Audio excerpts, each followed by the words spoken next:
Welcome to India News. Our guest today is a Boston-based author, playwright, musician. He is producing a play on November 23rd and December 7th at the Wellesley College. We are going to talk to him about his books as well as his upcoming play. The play is called Heer and Ranjha, The Awakening of Love. This is the story of the couple most of us have heard or read, Heer and Ranjha. I'm Sarpreet Singh. I'm an author, playwright, and podcaster. All of my work is deeply rooted in history, and a lot of it is grounded in the Sikh experience. I've written extensively on Sikh history, published multiple books, and a lot of my work is also informed by the tragedy of 1984 and the violence that surrounded it. I have an abiding interest in Sufi poetry, and most of my recent work has been very much focused on that.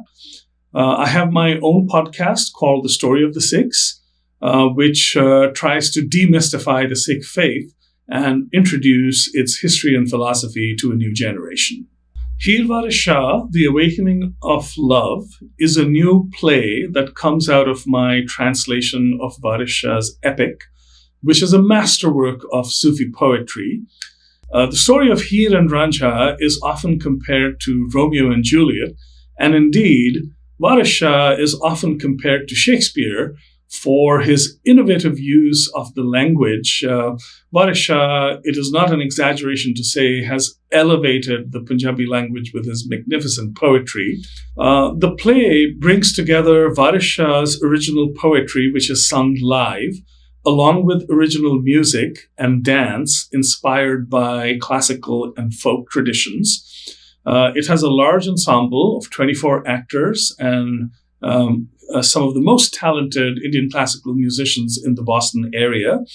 It covers roughly a third of the narrative of Waris Shah's Heer and introduces the young protagonist to the audience and tells them how their love story begins.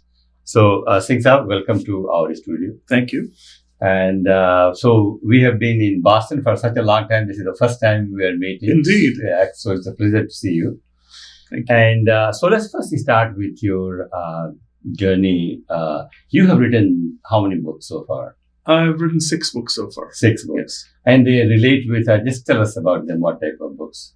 Sure. So a lot of my writing is grounded in the Sikh experience. Mm-hmm.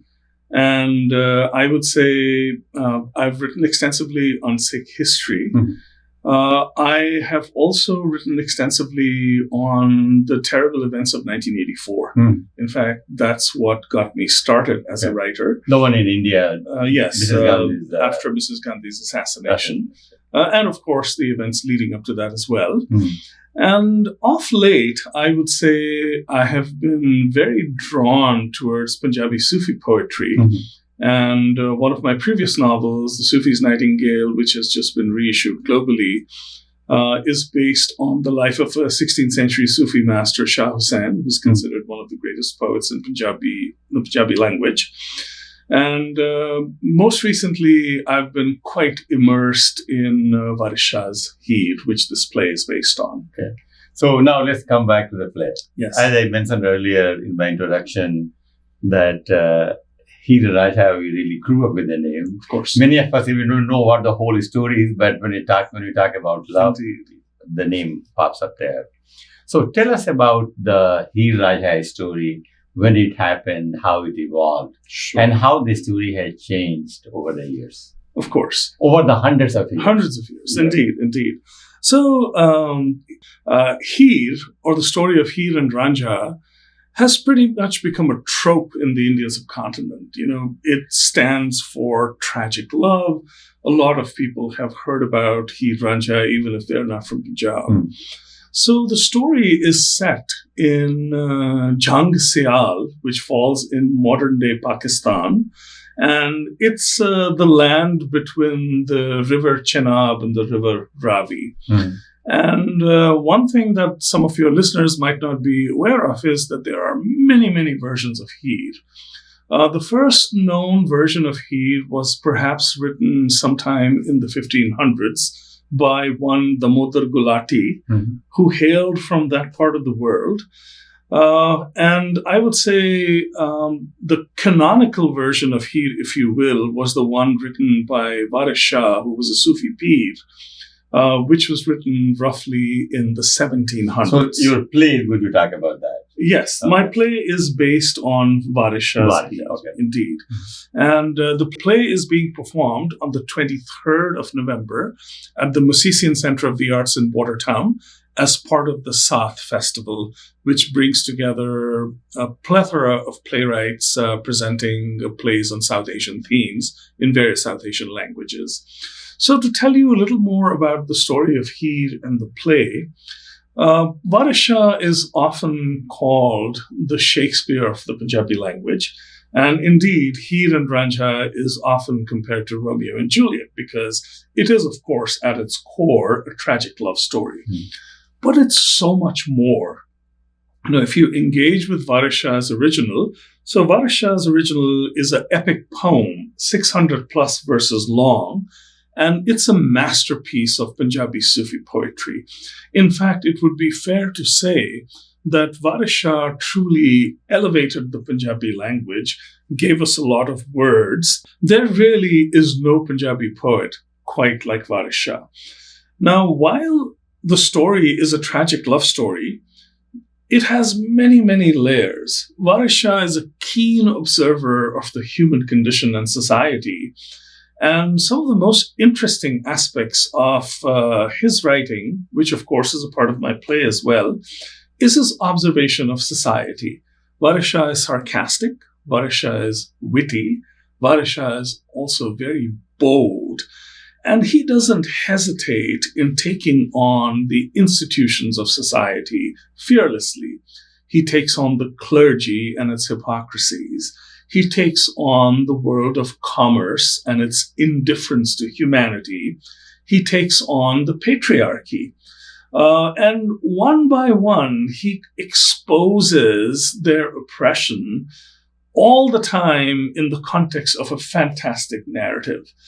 And then at its core, the journey of the protagonist, Ranjha, is very much a spiritual journey. Now, before we move, yes.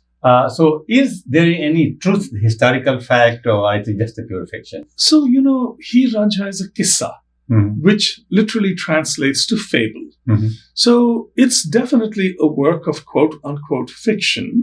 But on the other hand, it is said that Damodar Gulati, who wrote the first version of Heer, or the first known version of Heer, hailed from those parts and had some knowledge of the real-life people on whom the story is based.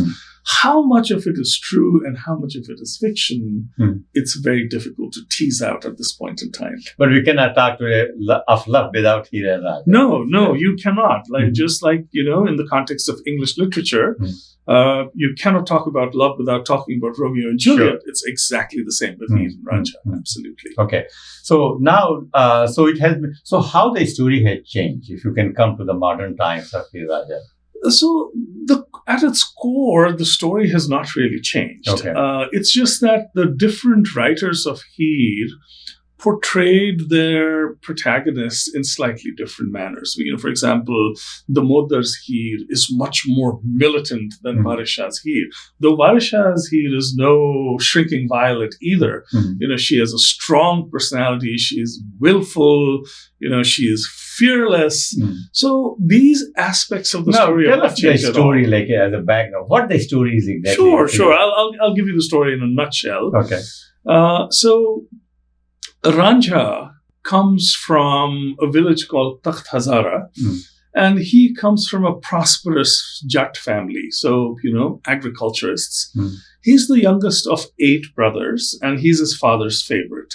So when his father passes away, His brothers, as often happens for real in families, dispossess him of his land, give him a small piece of barren land. Ranjha is very frustrated. Ranjha is also least interested in working hard. He's very handsome. He spends most of his time hanging around beautiful women, flirting with them. He has never seen an honest day's labor in his life. So when his father dies, his pampered existence suddenly comes to an end. He's given terrible land, which he's now able to plow. And then, he has this, of course, loving relationship with his brothers and his sisters-in-law, but there's also a certain amount of rivalry.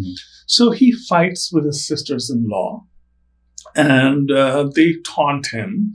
The Sial clan lives across the Chenab River, and they are known to be very prosperous, and their daughters are known to be very beautiful. So his sisters-in-law mock him, saying, if you think you're such a great dandy, why don't you go and marry a Sial girl? And Ranjha's pride is stung. He's very frustrated. He says, fine, I'll show you. And he leaves home. And Ranjha's journey begins. And along the way, he has very interesting encounters. His first encounter is with the imam of a masjid where he goes to seek shelter. And there, Waris Shah trains his eyes on the clergy, talking about the hypocrisy of the mullah and his oppressiveness.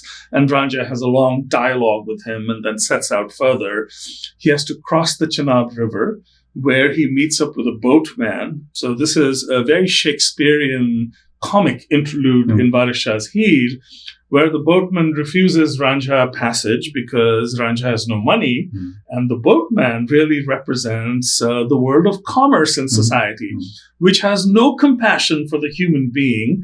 All it's concerned with is making money. But Ranjha manages to influence the boatman's wives, because after all, he's a handsome young man, and they smuggle him onto the boat, and he's able to cross the river. Now, in the boat belongs to the Chaudhry of the Sial tribe, the Chuchak Chaudhry. And the boat is large and fancy. And there's a very opulent cabin in which there's a beautiful couch. So Ranjha is taken by the boatman's wives into this cabin, and he looks at this fabulous couch and says, who does this belong to? And they say, this belongs to the tempestuous daughter of Chuchak, Heer. Nobody else is allowed to lay on this. So Ranjha, being Ranjha, says, I don't care. I'm going to sleep on this couch. So he lays down on the couch. The boat approaches, takes quite some time to cross. And then word gets to Heer that this young musician has shown up from somewhere because he plays the flute. And I'll tell you something very interesting about Waris Shah's Ranjha as well.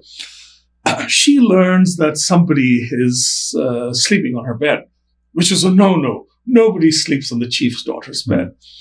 So Waris Shah's Heer has a posse of 60 young women who surround her. So in our play, we could only cast 4. But we have, young teenagers who have the energy of 60 easily, who portray Heer's friends. So how many actors are going to be in the play? There are 26 actors in the play. 26 actors. 24 actors, I beg your pardon. So Heer and her friends attack the boat when it docks. She storms into Ranjha's cabin.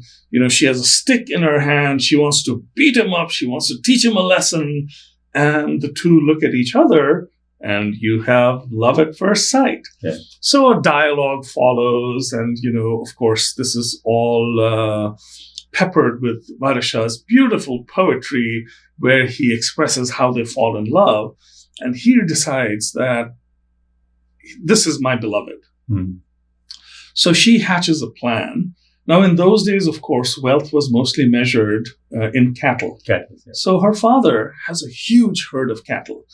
And for some reason, the herd is very restive. So he has this brilliant idea that I will smuggle Ranjha into my father's household as a herder, a cattle herder. So she introduces Ranjha to her father and says, Father, our cattle give us so much trouble. I found this fantastic herder. Why don't you give him a job? So Chuchak Chaudhary is a man of the world. He's initially very suspicious, but then, his daughter is his favorite. She has him wound around his little finger like daughters usually do with their dads. And he agrees. And Ranjha enters Chuchak's service and becomes the herdsman. Now, when Ranjha enters the woods, something amazing happens. The 5 great Sufi saints of Punjab appear before him. Mm-hmm. So, Khwaja Khizr, who is considered to be the preceptor of the Prophet Moses. So, he's this mythical figure in Islam who is ageless and has lived for hundreds and hundreds of years. He's the patron saint of all mariners. So Khwaja Khizr, Sheikh Farid Shakarganj, who is considered to be the first great Punjabi poet, Lal Shahbaz Qalandar, and 2 other peers, the great Sufi peers of Punjab, appear before Ranjha and bless him. And they ask him, ask us for something. So Ranjha says, I want a beautiful wife. So the peers give Heer to Ranjha. So in Heer's mind and in Ranjha's mind, their union has become divinely consecrated because the peers have literally placed Heer's hand into Ranjha's. So a romance starts between Heer and Ranjha. And of course, as is to be expected, there's an antagonist, an uncle of Heer's, who is a part-time fakir. He spots them in the village, in the woods, and he immediately rushes to the village council and rats them out, telling Chuchak and the council that there's an affair going on between the chief's daughter and the servant, which of course is a cause of great scandal. So the scandal breaks. Heer's parents are really incensed at what has happened. Their honor has been destroyed, and they decide to dismiss Ranjha. When Ranjha goes away, the herd becomes unmanageable. So the herd has been following Ranjha around everywhere. So the interesting thing that I want to talk about is, if you look at Waris Shah's descriptions of Ranjha, the image that is immediately evoked is one of Lord Krishna. Because Ranjha has, long hair, he plays the flute, he cavorts with his friends on the banks of the river. So, it's very interesting to me that a Sufi pir who wrote this in the 17th century, in the 18th century, his protagonist would somehow evoke Krishna. It's very fascinating to me. Sure. So all of that comes to a pass. The herd cannot be managed, and Chuchak and his wife then have to bring Ranjha back, and he is reinstalled. That's the end of my play. Okay. So the poem is 620 plus verses long. This play encompasses the first 120, 130 verses. That's why it's called The Awakening of Love.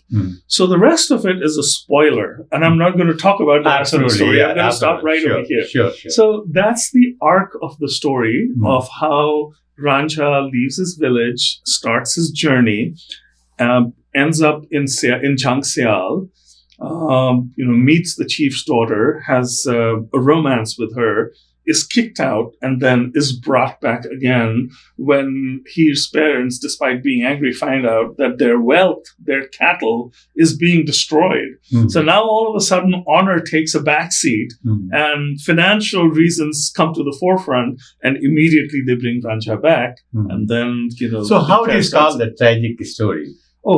There's much more that's going to happen. Okay, so that you will disclose at the next year. Next year, okay. We have to wait that long. Okay. Well, I'll give you the short version. Okay.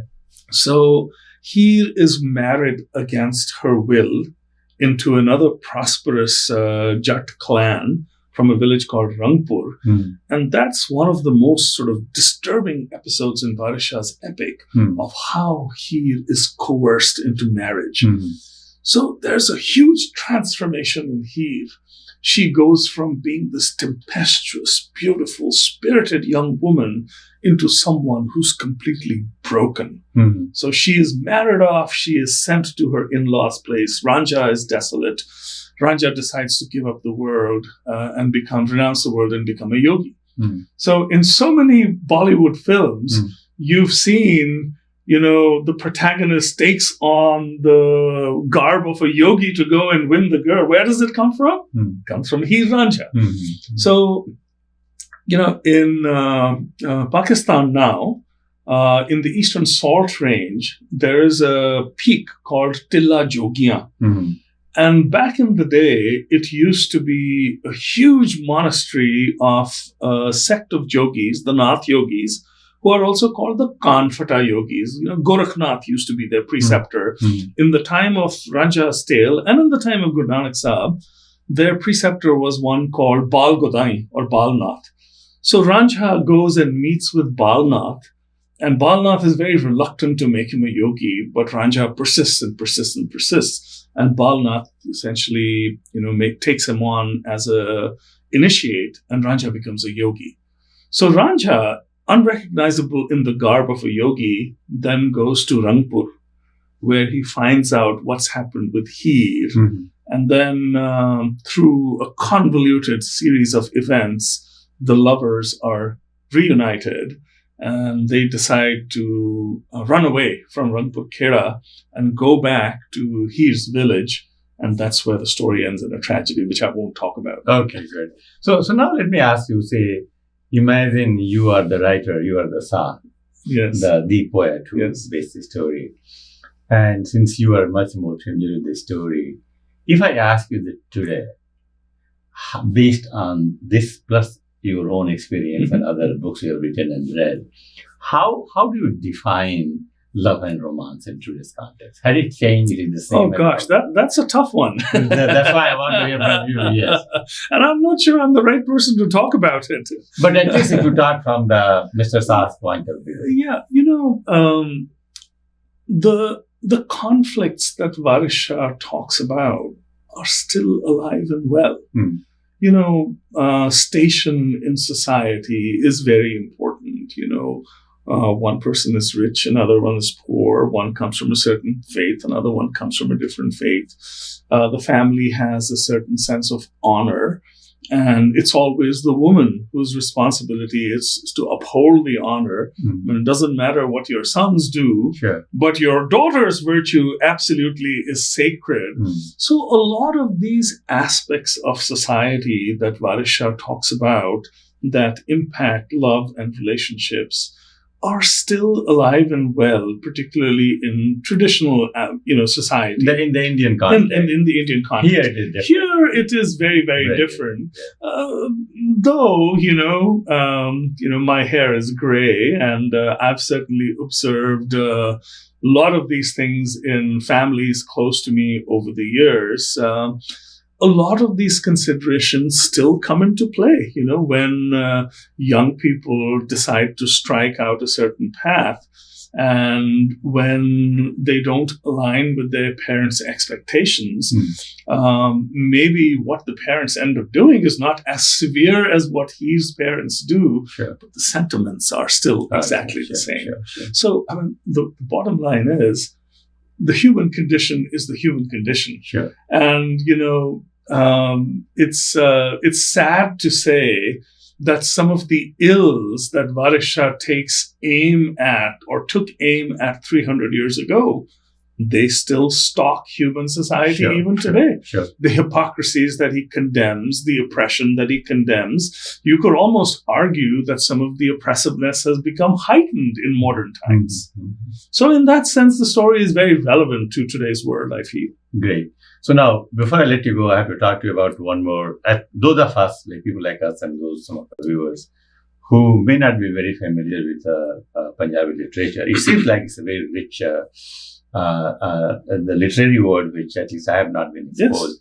The only name I'm familiar with is Amrita Pritam. Of course. But according to you, it seems like there's so. If you can just give some sort of a snapshot of some of the how the literature has evolved. And I will caveat this by saying that I am far, far, far from being an expert on Punjabi literature. As I was observing to you earlier during our conversation, I still think in English because that's the language that I was educated in. And I taught myself how to read Gurmukhi after coming to the US in my late 20s. So what I have to say should be taken, with that caveat. Sure. But Punjabi literature is indeed extremely rich. It's generally accepted that the first great figure in Punjabi literature was Sheikh Farid Shakarganj, who lived, if I'm not getting the dates wrong, I think in the 12th century or thereabouts. He was the first Punjabi poet. And as a matter of interest, I'll mention that Sheikh Farid's writings are also contained in the Guru Granth Sahib, in the Sikh scripture. Some of his writings are contained there. So following Sheikh Farid, probably the most prominent figures in Punjabi literature would be the Sikh gurus. So the Guru Granth Sahib, of course, is the living scripture of the Sikhs, but it's also a masterwork of poetry. And you find the writings of the first 5 gurus and the 9th Sikh Guru, Guru Tegh Bahadur Sahib, enshrined in the Guru Granth Sahib. Now, contemporary to them, there were some other very, very important Punjabi poets. I'll also mention the 10th Guru, who was a fantastic poet in his own right. He wrote extensive poetry in Braj Bhasha, and a lot of the Sikh liturgy comes from Guru Gobind Singh's poetry that was written mostly in Braj.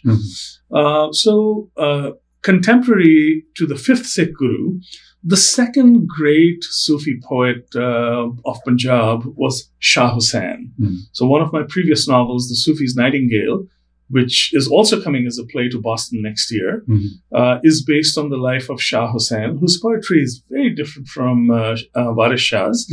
Also very poignant, very beautiful, and very informed by the legend of Heer and Ranjha, interestingly.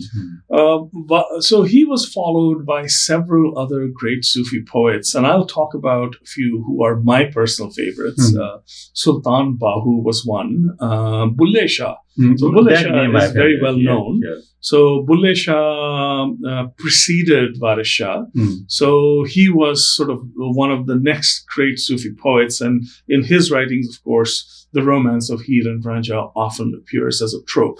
In a lot of spiritual poetry from the Indian subcontinent, whether the context is Sufi poetry, Sikh, the Guru Granth Sahib, or Bhakti poetry, oftentimes romantic love is used as an expression for spiritual love. And you find that thread running through all of the poets that I've talked about in very beautiful, heightened language. Now, my understanding of Punjabi poetry starts to falter as I get into modern times. But, in modern times, some of the great figures of Punjabi literature, the pioneers of Punjabi literature, have been Sardar Gurbaksh Singh and Nanak Singh. So Gurbaksh Singh came to the US in the early part of the 20th century to study engineering, of all things. Went to the University of Michigan, Ann Arbor, spent some time in Ohio, where he was influenced by Walt Whitman and other American poets. And he went back to Punjab. Of course, this was the undivided Punjab before partition, and created this utopian society almost in a small village close to Amritsar called Preetnagar, between Amritsar and Lahore. And one of his most famous contemporaries was Nanak Singh, who is considered to be the father of the Punjabi novel. So around Gurbaksh Singh and Preetnagar, there developed this thriving community of towering literary figures. Amrita Pritam, Balraj Sani, essentially the who's who of Punjabi literature used to live together in Preetnagar, and that kind of... And Balraj Sani also became a good actor. Of course. So, all of this this rich literary life in that part of the world then gave rise to a new generation of poets. One of the most storied names, also a very tragic figure, was Shiv Kumar Batalvi, who has written some of the most beautiful Punjabi poetry that you can encounter. And then I will quickly fast forward to one of the sort of giants of modern Punjabi literature who passed away recently, who was a dear friend and a mentor to me, Dr. Surjit Patar, who was a magnificent poet in his own right. So yes, a lot of people, myself included, don't have a very deep appreciation of the richness of Punjabi literature, but the thread goes back to the 12th century and starts with Sheikh Farid. That's excellent. Very good synopsis of the literature. And also, let's not forget the contribution of Punjab to Bollywood. All these top actors just came from. There is something in the, Punjab ki mitti mein kuch hai ki you have all these. Now, one thing I should also ask you, because now the people from Punjab, in a significant, number of people have moved in different parts of country, in England, in USA, in Canada. How they are dealing with literature? Is any rising star in writers among themselves here? So that's... you are one example of that, of course. Well, that's very kind. Sure. So I'm actually not, to be very honest with you, not very aware of what's happening in Punjabi literature in the diaspora. The Punjabi diaspora is a topic of great interest to me. It's not very well known, but Punjabi immigration to the US started roughly in the 1800s, and there's a very interesting story behind it. We won't go into that. My next novel, which is ready to be published, and in fact, my agent is working on it right now, is set in the early Punjabi diaspora in the US. From roughly the 1900s, 1905 to about 1930 or so. Very, very interesting time for a number of different reasons, where there was great discrimination against Punjabis. So all Indians were called Hindus in those days. The term Hindu was used synonymously with Indian. Sure. So when these so-called turbaned Hindus started arriving, it caused a tremendous amount of consternation, a lot of negative press. A lot of Sikhs worked in the lumber industry in the Pacific Northwest. I'll mention something interesting. Okay. There's a Punjabi, colloquial saying called "Chak de fatte." So "Chak de fatte" literally means raise the planks. And, if somebody is about to start going to a sporting event, they'll say, "Chak de fatte," meaning, go do a fantastic job. So that term actually came out of the Punjabi diaspora because a lot of the early Punjabis in the Pacific Northwest used to work in lumber mills, where they were actually creating these planks. Right. So, there's a lot of contribution to Punjabi culture in a forgotten time. And, this is not our subject today, but I'll just mention it very briefly. So in those days, there were miscegenation laws in place which forbade interracial marriage. So as this community of Punjabi men started to form in California and Pacific Northwest, they were prohibited from marrying white women. India was placed in an immigration exclusion zone, so they couldn't go to India to get married. A lot of them started moving to Southern California, where there were a lot of Mexican women. Yeah, I know. So my next novel is kind of set in that whole diasporic movement from Vancouver all the way to Southern California, and this very interesting mixed race community that existed in the US for 30 years. The reason I remember this story and this part of it, because I spent about 10 years in Latin America. I see. And I lived in Mexico for almost 10 years. I see. So, and I lived in California as well, as a student. So I am very aware with this. Wonderful. And then the mixed, the children born of the Sikh and the Hispanics and all. They were called Mexidus. Mexican Hindus. Mexican Hindus, yes. Excellent. So on that note, thank you so much for coming. Not at all. And we are looking forward to your play. Thank you. Seems like an exciting event, and so I thought it's again to just clarify to our viewers and readers. Sure. I'll address your audience and remind them that we actually have 3 performances of the plays coming up. The first one is the 23rd of November. This is part of the SAAThFest at the Musician Center. The second performance is going to be at Wellesley College in the evening of the 7th of December. And the third one is being worked on. It'll most likely be at Keefe Tech in Framingham on January 24th. And a little bit about the play.